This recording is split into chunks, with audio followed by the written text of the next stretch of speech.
오늘은 본문 말씀을 가지고 저는 열정이라는 제목으로 함께 은혜를 나누고자 합니다. 우리 함께 따라해 봅시다. 열정. 네.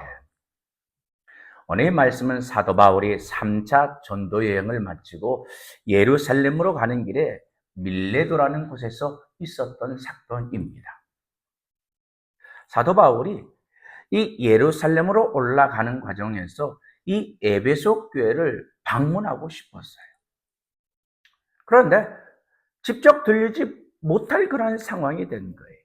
시간적으로 거기를 들렸다 가면은 자신이 생각했던 것들이 이루어지지 않는 거예요. 그건 어떤 거냐면 오순절절에 오순절 절기를 앞에 두고 있는데 이 오순절 절기 전에 예루살렘으로 가기를 원하는데 에베소 교회를 들려서 자신이 이 일을 보고 가면은 이 시간을 맞출 수가 없는 거예요.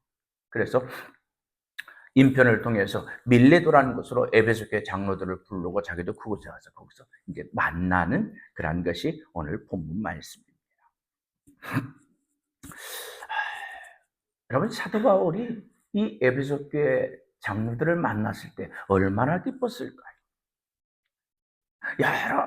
자신이 그곳에서 한 3년 이상을 머물면서 복음을 전해서 교회가 세워지고 교회가 든든히 세워졌던 그런 모습 속에 있는 장로들을 만난다는 것이 얼마나 좋아요.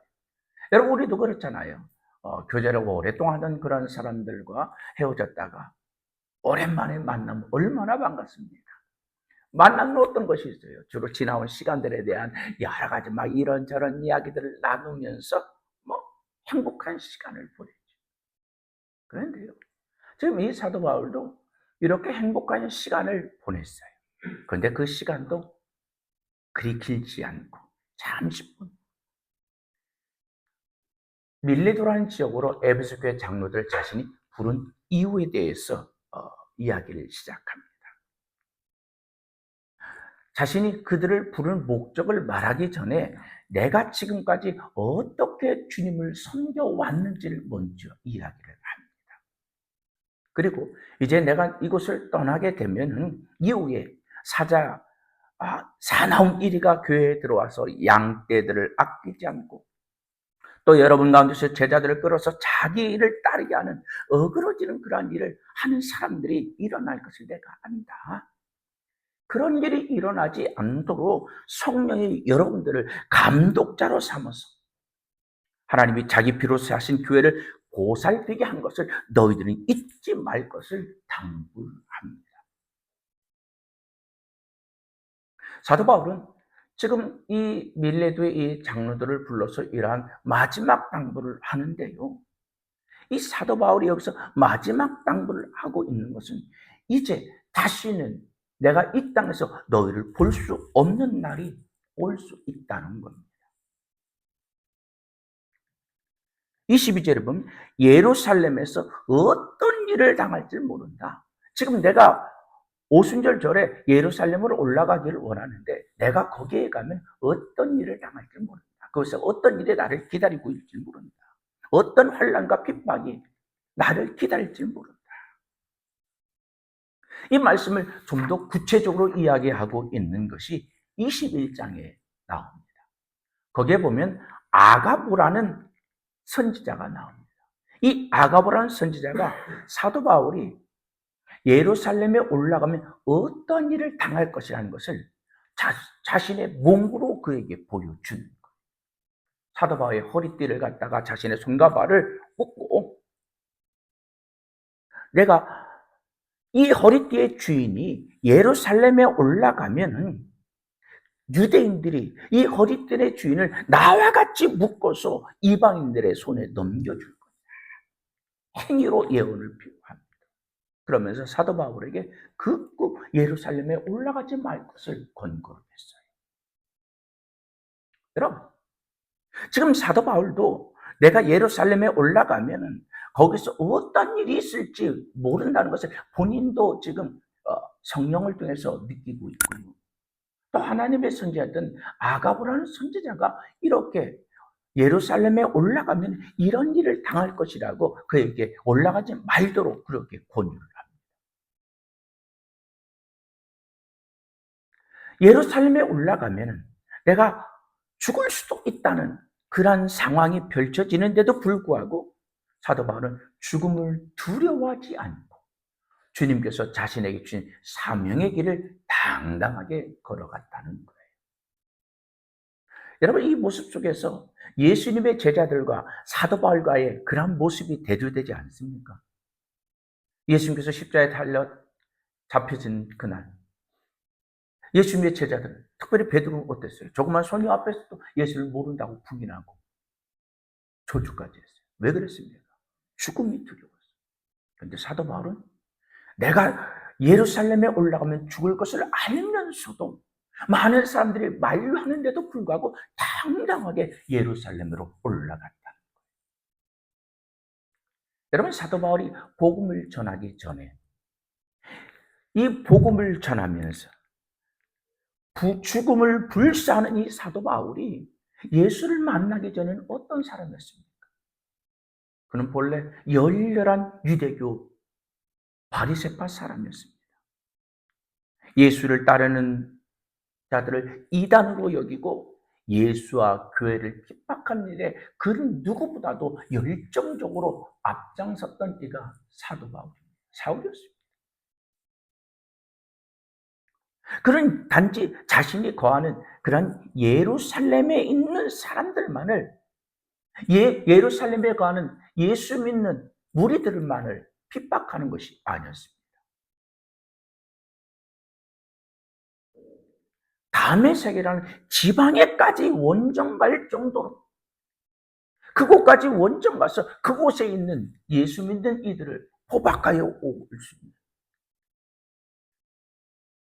그러한 권세까지 손에 붙잡고서 다메섹을 향했습니다. 이런 사울은 바리새파 사람들에게는 누구보다도 열정이 넘치는 제자였어요. 하지만 예수를 믿는 이들에게는 그 누구보다도 끔찍하고 두려운 존재가 예수를 믿기 전의 사울이었습니다. 그렇게 살게 등등하여 다메섹으로 향하던 사울을 예수님께서 직접 그를 찾아와 주셨고 그를 이방인의 사도로 불러주셨습니다. 그런 사도 바울을 안디옥 교회가 안수하여서 이방인의 사도로 파송을 합니다. 이렇게 사도 바울이 이방인의 사도로 파송되어서 1차, 2차, 3차 전도 여행을 했어요. 사도 바울이 예수님께 받은 이방인의 사도의 사명을 감당하여서 1차, 2차, 3차 전도 여행을 할 때요, 그곳에서는요, 사도 바울이 예수를 믿기 전에는 상상도 할 수 없었던 그런 고난이 이 사도 바울을 기다렸습니다. 이 사도 바울이 이방인의 사도가 되어 복음을 전하면서 그가 겪었던 고난에 대해서 고린도서 11장 23절로 28절에 기록되어 있는데요. 거기에 보니까 수없이 매를 맞고요, 유대인들에게 40에 하나 감한대를 5번이나 맞고 채찍을 3번 맞고 배가 파손돼서 죽을 고비를 3번이나 경험하고 강도와 위협을 수없이 당하고 굶주리고 목마르고 추위에 헐받는 것, 이거 반복시 했다는 거예요. 여러분, 사도 바울이 이러한 고난을 겪으면서도요, 주님께 받은 사명을 잃지 않았다는 것입니다. 여러분, 주님께 받은 사명이 아무리 귀하고 귀하다 할지라도 이러한 고난을 겪는다면 끝까지 이 사명을 완수할 수 있는, 감당할 수 있는 분이 얼마나 될까요? 오늘 사도 바울이 주님께서 주신 이 사명을 자신이 끝까지 완주한 것에 대해서 오늘 본문이 이렇게 표현하고 있습니다. 모든 사람의 피에 대하여 내가 깨끗하다. 여러분, 모든 사람의 피에 대해서 내가 깨끗하다는 이 말의 의미가 뭡니까? 사도 바울이 자신으로 인해서 복음을 듣지 못하고 누군가 멸망하여 구원받지 못한 사람, 그의 생명을 의미하는 건데요. 이에 대해서 에스겔서 3장 17절로 18절을 이렇게 말합니다. 파수꾼이 악한 길에서 생명을 구하지 않으면 악인 죄악 중에 죽으려니와 내가 그의 핏값을 내 손에서 찾을 것이라. 이 파수꾼을 뭡니까? 지금 이 사도 바울의 말하면서 복음을 전하는 거예요. 파수꾼의 사명, 내가 복음을 전하는 자로서 내가 이 복음을 전하지 않음으로 인해서 누군가가 이 복음을 듣지 못하고 죽은 자, 그의 핏값을 주님은 그 파수꾼에게 묻겠다는 거예요. 그러니까 사도 바울은 모든 사람의 피에 대해서 내가 깨끗하다는 이 말은 무슨 말이냐면, 복음의 파수꾼으로 내가 주님께 부름받았는데 내가 이 복음을 파수꾼의 사명을 감당하다 어떤 핍박이 있고 죽음의 두려움이 있고 환난이 있고 이런 것 때문에 내가 복음을 전하지 않음으로 인해서, 그로 인해서 복음을 듣지 못하고 제 가운데 죽은 사람이 없도록 나는 이 복음을 전하는 일에 조금도 게으르지 않았다는 거예요. 나에게 주어진 모든 환경 속에서 나는 최선을 다해서 주님께서 나에게 주신 사명을 감당하는 일을 게으르지 않았다는 겁니다. 심지어 사도 바울은 배가 파손 난파돼서 죽음의 자리에 처했을 때도 복음을 전했고요. 감옥에 갇혀서 죄수의 신분이 되었을 때도요, 복음을 전하는 정도로 어떤 환경과도 타협하지 않고 복음을 전하는 일에 최선을 다했다는 거예요.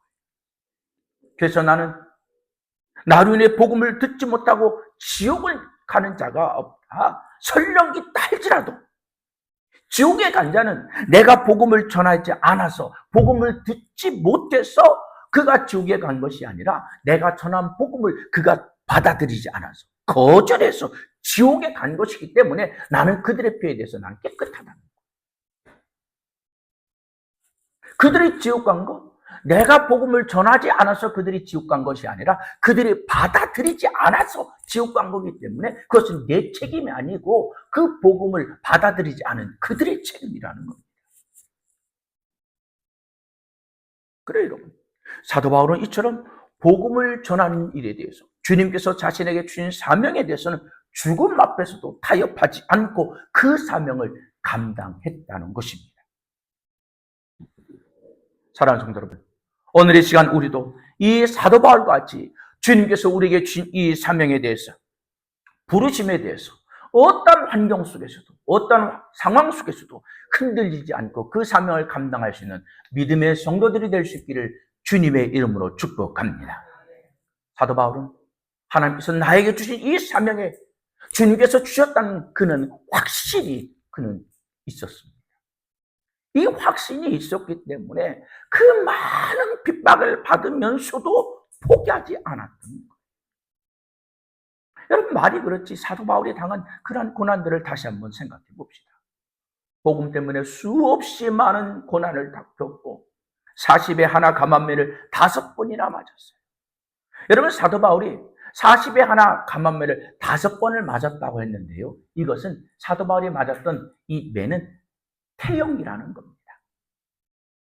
이 태형은 유대법에 따라서 회당에서 행해지는 형별로 그 횟수는 39대까지만 허락이 됐어요.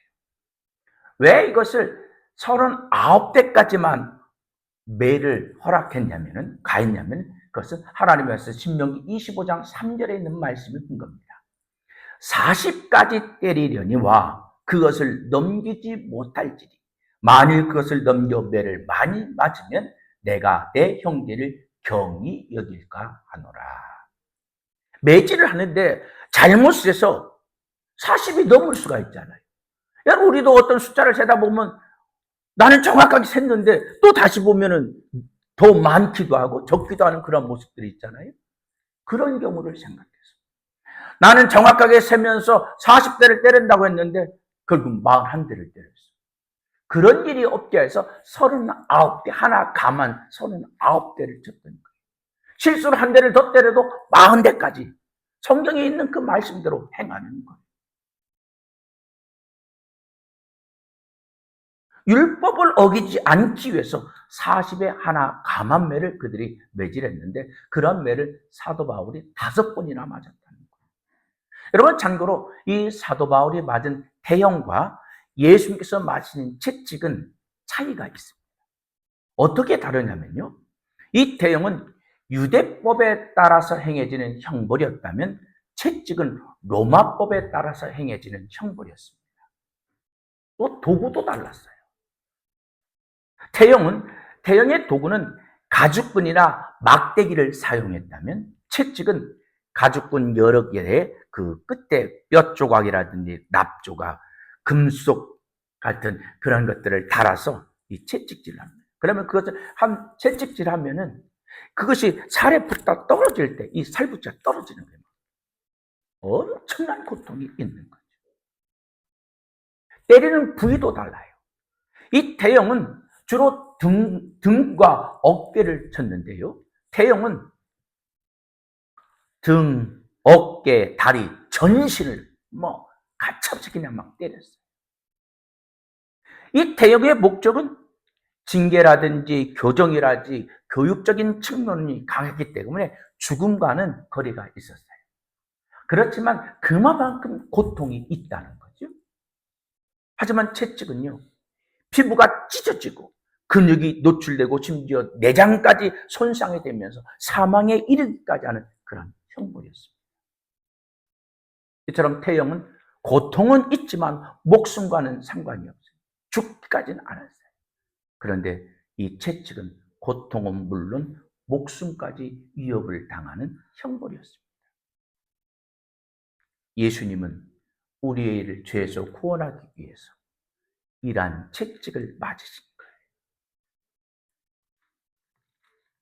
그 모든 고통을 다 이기시면서까지 십자가를 지시고 우리를 죄에서 구원해 준 줄 믿습니다. 자, 그런데요, 지금 사도 바울이 내가 지금까지 이러한 고통들을 겪으면서도 내가 복음의 길을 걸어왔다고 하죠. 지금까지 사도 바울이 이렇게 나열했던 내가 지난날 당했던 이러한 고난들은 지나온 시간 속에, 과거 속에서 그가 당한 그런 고통입니다. 그런데 23절의 고통은 예루살렘에 올라가면 받을 고통입니다. 앞으로 당할 고통입니다.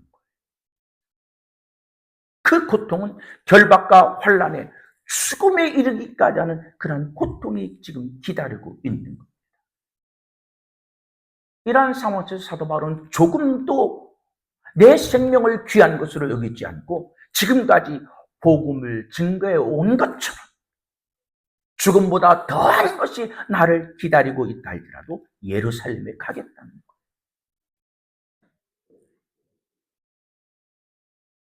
그러면서 에베소온 장로들에게 지금 너희들이 나를 보는 것이 아마도 내 생의 마지막일 수 있다는 것을 이야기합니다. 여러분, 내 생의 마지막이다. 그러면 우리의 머릿속에 어떤 생각이 듭니까? 유언이라는 생각을 들 수 있겠죠. 지금 이 밀레도로 부른 이 에베소 교회 장로들에게 이 사도 바울은 마치 자신의 유언과도 같은 그런 말씀을 남기기 위해서 그들을 불렀다는 거예요. 마지막 내 유언을 남길 정도로 이 에베소 교회 성도들에게 많은 애정이 있다는 것을 보여주는 겁니다. 여러분, 사도 바울이 주님께 부름을 받고 그와 연관된 교회들, 또 그가 개척한 교회들이 얼마나 많이 있습니까? 이방인이었던 그를 주님께서 그를 부르셔서 사도로 세웠을 때 이방인의 사도로 세웠던 안디옥 교회, 나를 파송했던 그러한 교회이기 때문에 안디옥 교회에 잊을 수가 없었겠죠. 또 자신이 복음을 전해서 세웠던 여러 교회가 있어요. 갈라디아 교회, 데살로니가 교회, 빌립보 교회, 고린도 교회, 에베소 교회. 또 직접 내가 세우지는 않았지만 골로새 교회라든지 라우데 교회 같은 경우는 제자들을 통해서 영향력을 끼쳤던 그런 교회들입니다. 이렇게 자신과 연관이 있는 여러 교회가 있고 내가 직접 세운 교회들이 여러 개가 있는데 그 가운데 특별히 에베소 교회 장로들만을 그들을 불러서 당부했다? 그만큼 이 에베소 교회에 대한 애정이 사도 바울에게 얼마나 큰 것을 우리에게 보여주는 그런 말씀입니다. 그러면 많은 교회들이 있는데 왜 사도 바울이 이처럼 특별히 에베소 교회를 더 애정을 가지고 사랑했을까? 거기에는 이런 이유가 있어요. 이 에베소 교회는 사도 바울이 자그마치 3년이나 동안 머물면서 복음을 전했습니다. 사도 바울이 복음을 전하면서 이렇게 3년이라는 시간을 머물러서 복음을 전한 것이 유일해요. 어떤 곳은요, 불과 10일도 되지 않는 그런 짧은 기간을 머물다 그냥 갔는데, 그런데 그곳에 주님께서 교회를 세워주신 거예요. 3년 동안 그것을 그가 머물렀다는 건 얼마나 애정을 그가 많이 쏟았을까 생각해 볼 수가 있겠죠. 또 사도행전 19장 10절 말씀 보니까 이 아시아 전역에 복음을 전하는 거점이 되는 교회가 에베소 교회였어요. 뿐만 아니라 사도 바울의 사역의 심장과도 같은 교회로 신뢰할 수 있는 동역자들이 있는 교회가 에베소 교회였던 거예요. 그러니까 그러한 애정을 걷다 쏟았던 겁니다.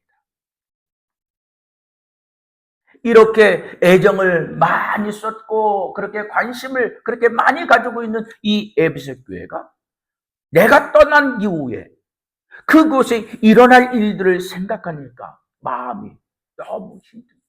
그래서 그런 일을 당하기 전에 그들을 불러서 이러한 당부를 하고 있는 것이 본문 말씀입니다. 내가 3년이나 이곳에서 머물면서 밤낮 쉬지 않고 눈물로 각 사람에게 훈계했던 것 너희들을 기억하지? 교회 장로인 너희들은 최선을 다하다. 게으르지 말라. 환경에 타협하지 말고 주님께서 세우신 교회와 성도들을 너희들이 나와 같은 그런 마음으로 이 교회를, 이 성도들을 섬길 것을 지금 당부하고 있는 겁니다. 그래 여러분, 사도 바울은 자신이 죽음의 위기 앞에서도 마치 부모가 자녀에게 그 사랑하는 것처럼 그런 아비의 마음으로 내 안위보다는 주님의 몸된 교회를 든든히 세우고 주님께서 주신 사명에 흔들리지 않았던 것, 내가 걸어갈 사명의 길이 흔들리지 않고 담대하게 걸어갈 수 있었던 것입니다. 사명이 흔들리지 않아요.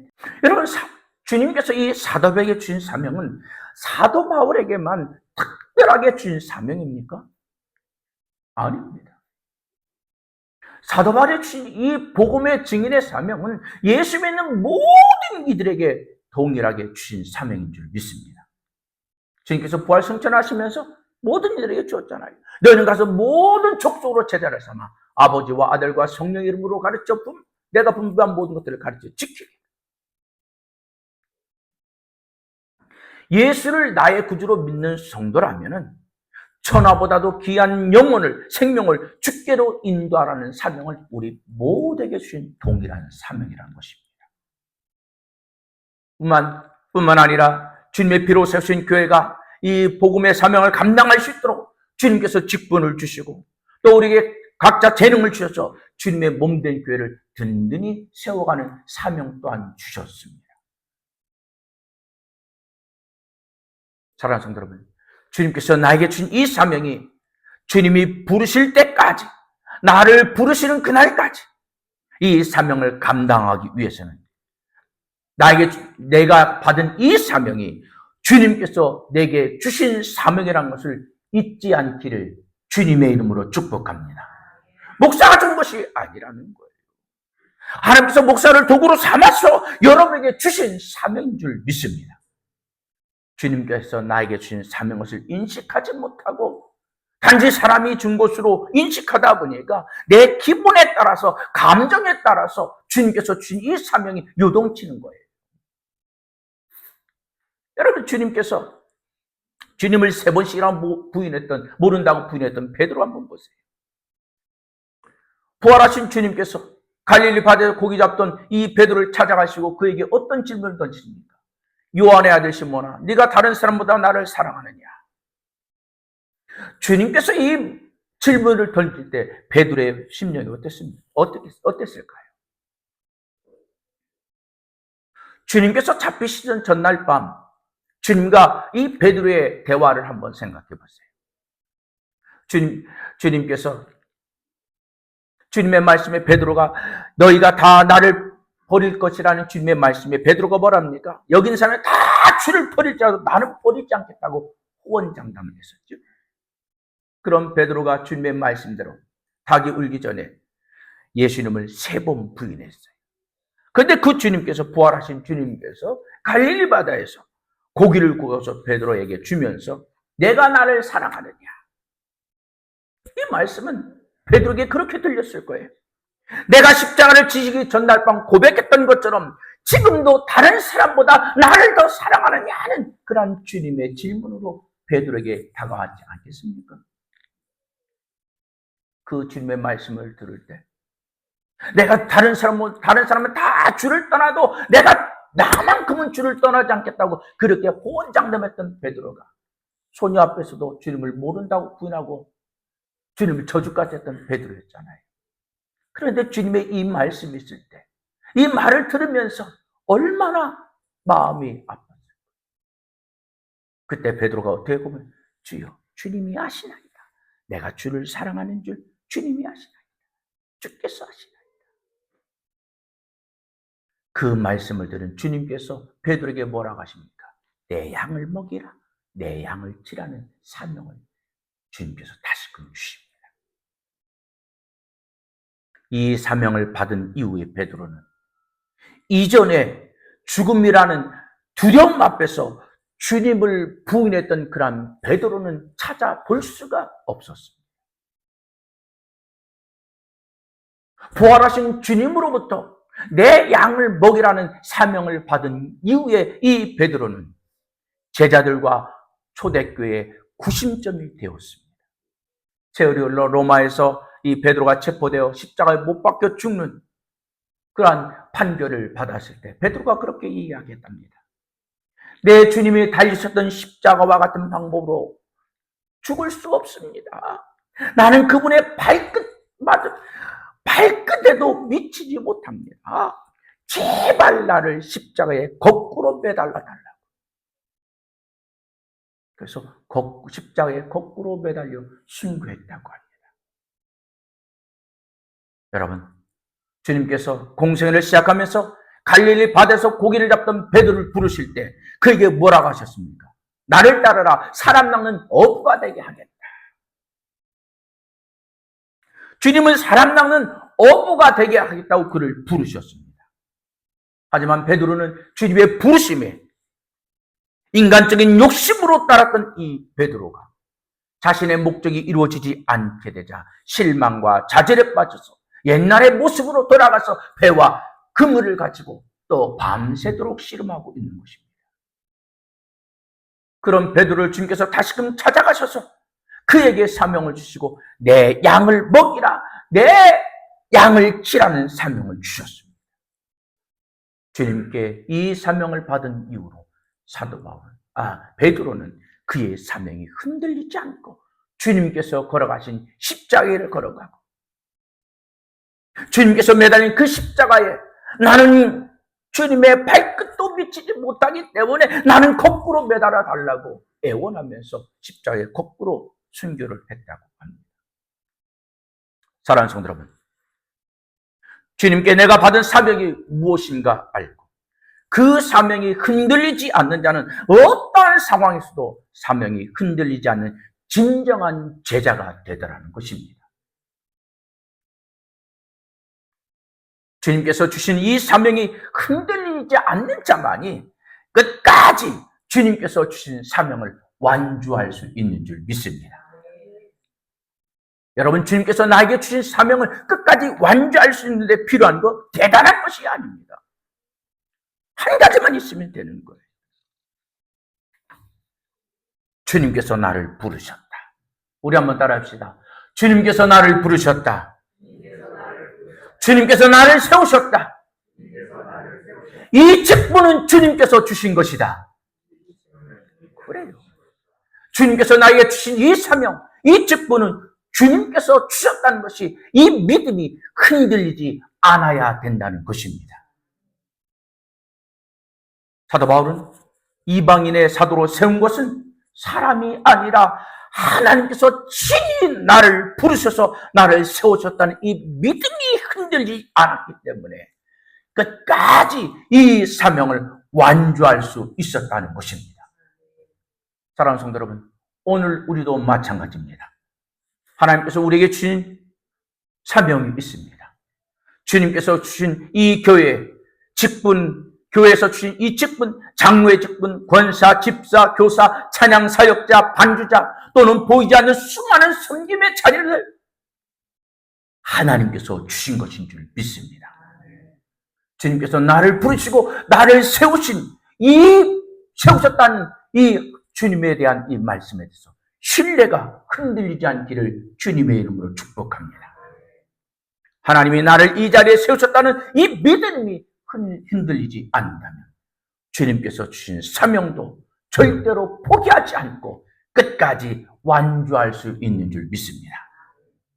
사랑하는 성도 여러분, 우리 모두 다 이 신뢰가 여러분을 지치지 않게 하고 포기하지 않게 하고 결국 끝까지 사명을 완주할 수 있는 힘이 되어주는 줄 믿습니다.